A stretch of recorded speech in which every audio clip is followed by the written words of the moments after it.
So, right, so what I'm going to do is, I've made an absolute mess of my kitchen doing this, but I'm going to show you I've got a brain. Everyone had brains earlier, and I've got a brain. It looks like a cauliflower, but really it's a brain. And in fact, you might not know it, but I've got two brains. If you've ever seen The Man with Two Brains, you'll understand this. So what we're going to do is I'm going to show you this brain, first of all. And I'm going to take some toothpicks. This is one of my favorite activities, and it's one of the messiest things I ever do.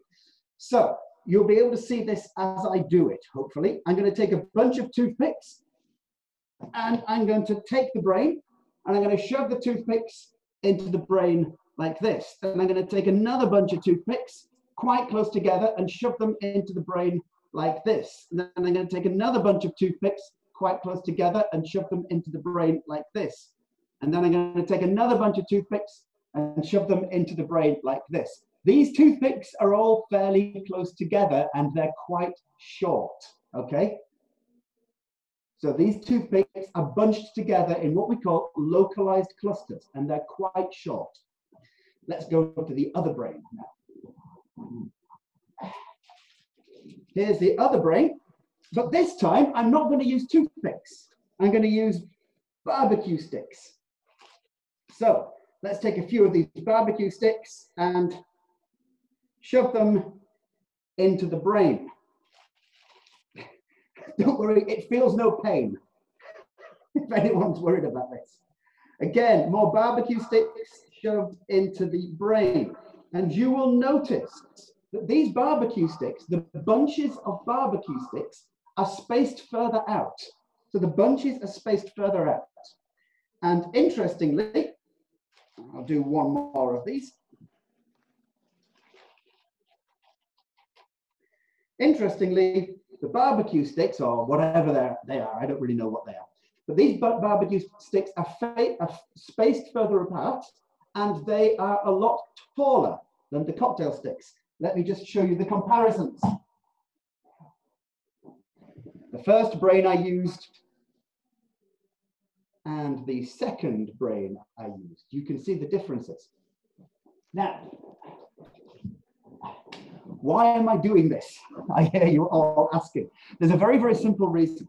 I'm going to continue with neurology, and this is where neurology shows the absolute differences between dyslexia and autism. It's fascinating stuff. In the cortex, the outer part of your brain, I'm not going to get too technical about this, but in the outer part of your brain, the cerebral cortex, neocortex, there are columns of cells, okay? Stacks of cells. These are called mini columns. These stacks of cells transmit information up and down and amongst each other, okay? So one of the ways in which we communicate data and information in our brains is you have these stacks of cells. In the dyslexic brain, these stacks of cells are quite tall, okay? So this represents the dyslexic brain. These stacks of cells are really very big indeed. And that means it takes the information a long time to travel up and travel down them. So the dyslexic brain actually processes information a little slower than the neurotypical brain. Also, it takes the information a little longer to jump between these mini columns. So it takes the passage of information a little longer than it would for the neurotypical brain. Let's now look at the autistic brain. The autistic brain, these mini columns are really small. It takes no time at all for the information to get up and down them. Absolutely no time at all. And it takes no time at all for the information to jump between these mini columns. So the autistic brain processes information a lot faster than the dyslexic brain. But there's another key difference, because if you notice, these mini columns are bunched together. They are all very localized. And what this means is the autistic brain localizes the communication of information. And so autistic people tend to typically focus on individual pieces of information, and they see the world, if I can put it like this, very literally. The dyslexic brain, on the other hand, deals with information very differently. The information jumps between different parts of the brain, different areas of the brain.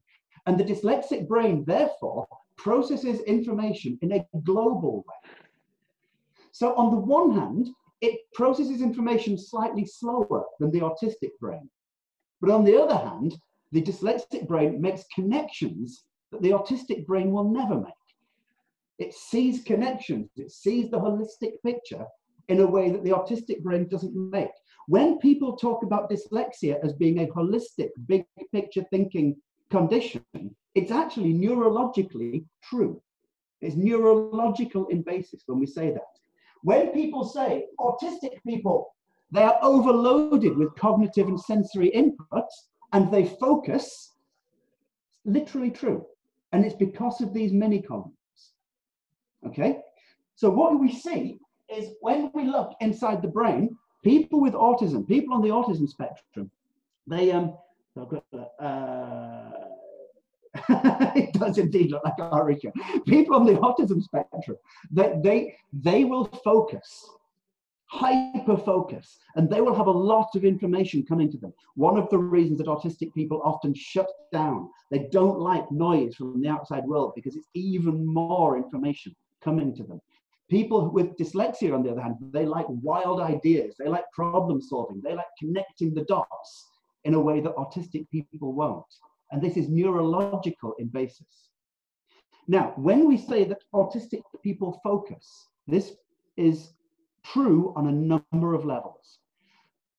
Can I share my screen, Yubo? Yes. I can, right. So what I'm going to do is I'm going to show you a slideshow I've prepared. And this is really, really interesting.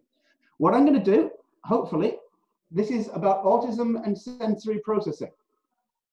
So this slideshow is about autism and sensory processing. I'm going to show you a series of pictures. And this series of pictures will show you, it's fascinating. Clever people at MIT or Google or NASA, I don't know who it was, they actually put on Google goggles onto allistic, that is non-autistic people, and onto autistic people, and to track where the people focused. These tests were carried out for 3 seconds per picture, and you will see where different people focus. So the first picture will be where an allistic, that is a non-autistic person, focuses on a picture. The second picture, which is the same picture, will show you where the autistic person focuses. I'm going to play you these pictures. There's about 12 of them or something like that. And I want you, as I'm doing this, to just make a note on your own pieces of paper of the differences that you see, okay? So, first picture. Beautiful, beautiful picture of elephants, trees, sunset. This is what the allistic, the non-autistic people look at. If you're autistic, however, that's what you see. That's what you focus on. Next picture. Picture of a room. This is what the bright patches are what non-autistic people focus on when you see this picture. If you're autistic on the autism spectrum, however, you focus there. That's what the autism people focused on in this 3 second, these 3 seconds tests. Next picture. Picture of a desk. See what the non-autistic people are focusing on. But if you're autistic, that's what you notice. Hyperfocus. Next picture. This is interesting. This is what the non-autistic people focused on, and this is what the autistic people focused on. Next picture. Non-autistic people see a beach scene. Autistic people, however, see this. They see it slightly differently. If you just put a still life, like a random collection of objects, and you are non-autistic, in the first 3 seconds, this is what your eyes focus on. This is what your brain focuses on. Autistic people don't. Autistic people focus like this.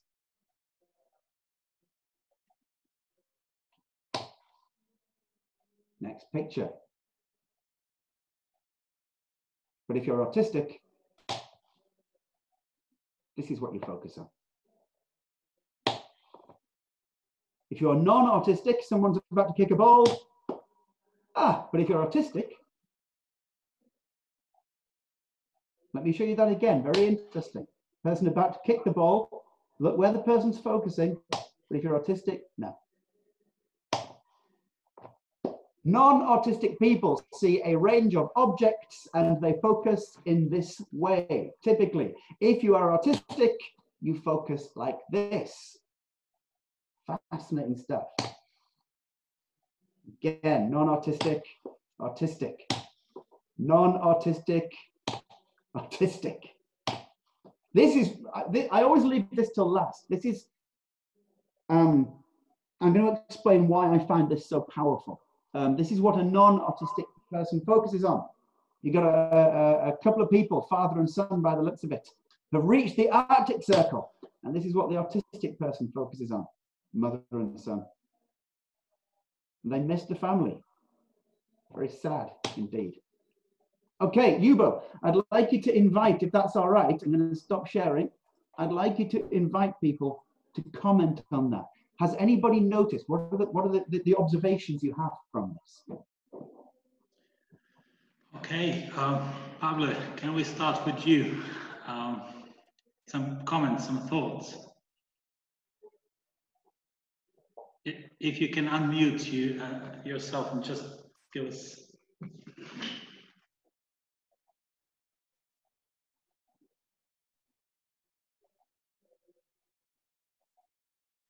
I think you're on mute.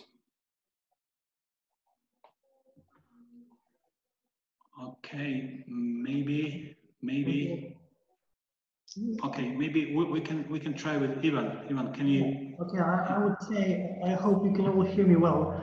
I think that autistic people somehow focus their attention to the center of the pictures, in the middle of the picture, whereas the autistic or non-autistic people focus on a range of different things in different angles.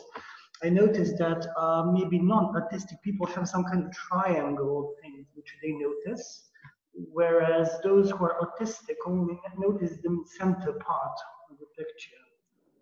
That's something that came to my mind. Ivan, just to comment on that, there's something I'm not showing you because there isn't time, but there's a series of pictures of faces I often show. And you can see where non-autistic, allistic people focus on the faces and where autistic people focus. And it's really surprising. Autistic people, one of the reasons they don't recognize faces is they just don't focus on the area. Some of them don't recognize faces, is they don't focus on the areas that you would expect people to focus on.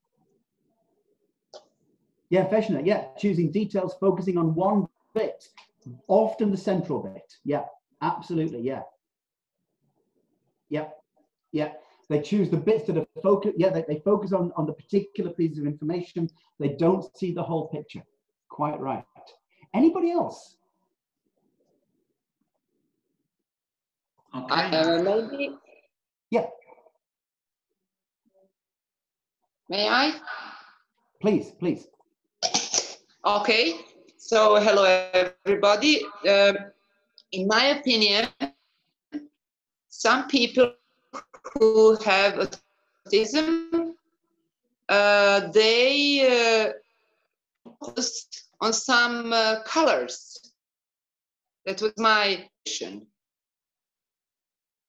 Yeah. So we not have only to the shapes or anything, but it depended. Sometimes they focused on faces, sometimes, but mostly I connected those pictures with some specific colors. Right, so we've got two different answers, but very, very accurate answers. Ivan, you said they focus on the center, and I'm sorry, what's your name? I don't have your name. Alcatel. Alexandra. Alexandra. You noticed they focused on colors. This is true because what happens is certain things will attract the attention. Absolutely. There's one other thing. If you watch this session back as a video, there's something else you might well notice. Yes, absolutely, Pavel. Anything that's surplus to requirements distracts them. Absolutely true. Yeah. So they want to block it out, and we're going to have a look at why that is in a second. Really important. Also, what you'll find is they don't have what we call projection. So if there's a picture of someone about to kick a football, most people would look at where the foot was, where the football is, and where the football will go. Autistic people don't do that. Typically, they don't have what we call projection. And so these are things that we notice about the autistic focus. There's a reason for this. People with autism process information very quickly. And when they process information very quickly, they actually see the differences or experience the differences in different pieces of information to be processed. So I'm going to show you this. I'm going to share the screen again. And this is really interesting. Really, really interesting. Share screen. And let's do this. I'm going to play you a little video. Okay, this is really interesting. First of all, a little bit of comedy. I hope you don't mind this. It's an old kung fu movie. Stop it. Leave me now. What do you want? I want one of your men. Who's that? The one behind you. The fat dog. I don't know him. He's one of my men. Do you think I'd hand over one of my men to a member of another gang? He used to be in charge of keeping Mr. Lewis' books, but then he went missing with some money. And now, I must take him back with me. All by yourself, you won't. I've always done things on my own. Good. Let us see what you can do. All by yourself. If you can beat me, then he will go with you. All right? Right. So I hope you could all see that, and I hope you all understood what was going on. Any comments on what you saw on the sound and vision synchronization? Any comments on that?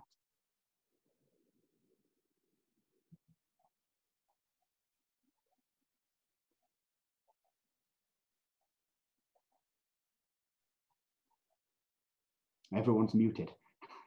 Never mind, never mind. I'm going to make a couple of comments. What we find is that people with autism have very, very sharp visual processing. When you see this video and you see the sound and the mouth moving, but not in synchronization, it means actually it's off-putting.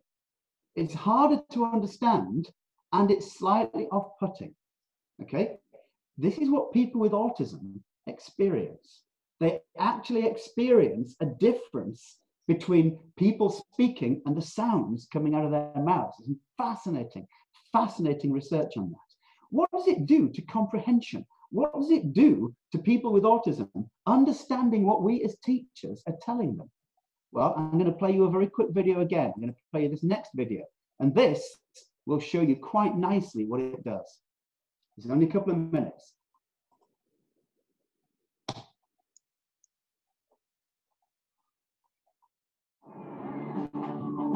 At any one moment, we are being bombarded by sensory information. Our brains do a remarkable job of making sense of it all. It seemed easy enough to separate the sounds we hear from the sights we see. But there is one illusion that reveals this isn't always the case.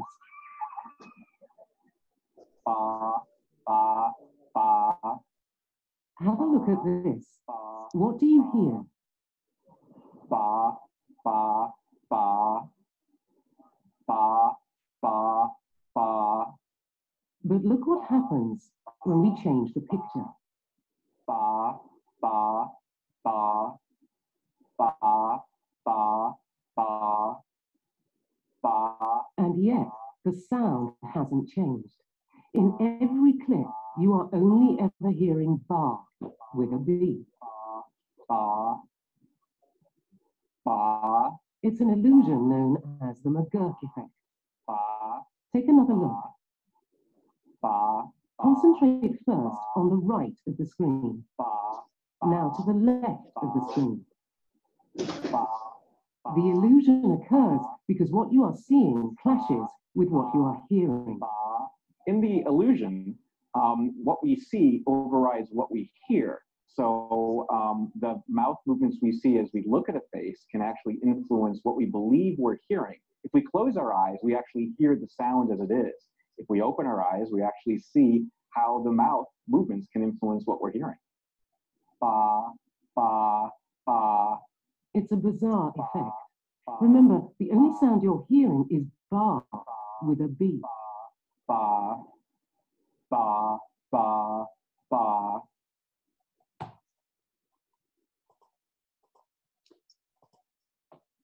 Brilliant, isn't it? Absolutely brilliant, and it's shocking. And what it means and what it shows us directly is that where people with autism have this visual auditory difference, they can't always understand what we're saying to them. They don't process the information in the way that we want them to process the information. Clearly, the way to get past that is to speak clearly, to enunciate your words, and to speak slowly, and to look them directly in the eyes, or in the face, not the eyes. A lot of autistic people don't like that. But look them directly in the face when you're speaking to them. Speak slowly, speak clearly, and look them directly in the face. There is one more video I'm going to show you, and then I'm going to set you a task for homework, if that's all right. Because, as I said, this is a very much a sit back and watch session, because autism is something which I'd rather tell you about than anything else. What this means, and Alexandra and Ivan and Pavel, you all kind of came to this very same conclusion from different angles. People with autism are bombarded with information. This sensory information does not always come synchronized, but it's certainly heightened because of the super fast processing. People who are neither autistic nor dyslexic, by the way, their mini columns are longer than autistic mini columns, but shorter than dyslexic mini columns. They are spaced further apart than autistic, but closer together than dyslexic mini columns. So what we call neurotypical people, they are in the middle of autistic and dyslexic. Autistic people are bombarded with sensory information. There is an overload. Now, I'm going to play you one more video. This lasts about a minute and a half, and it's going to simulate the world for an autistic person, the kind of experiences they have. So let's see what happens when I share the screen on this. Excellent. Screen share.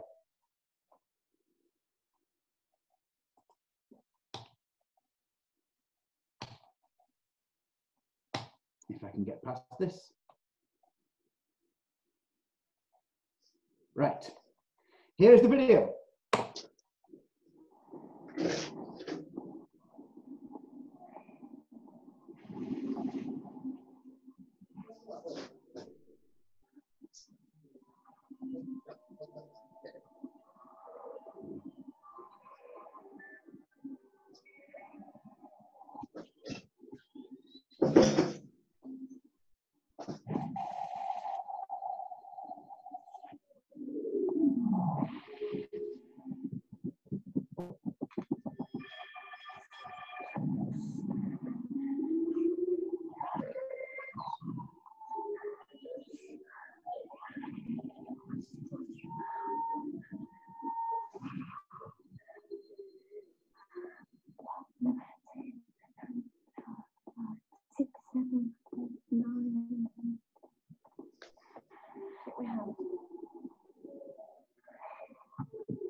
I'm not naughty, I'm autistic, and I just get too much information.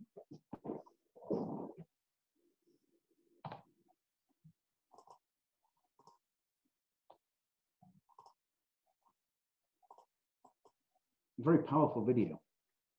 Makes me quite emotional every time I see these things.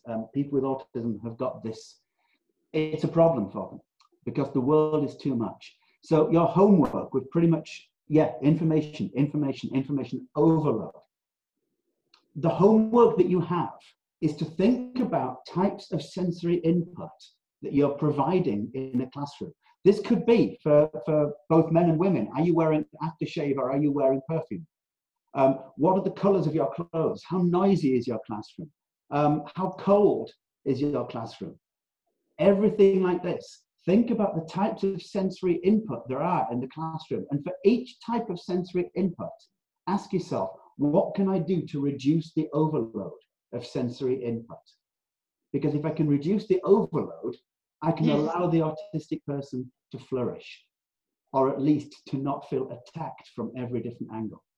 And that's the first job for all people dealing with autistic people, is trying to realize that there's this cognitive processing speed and this out of sync processing, because light travels faster than sound. It causes absolute overload for autistic people. Any questions before we take a break?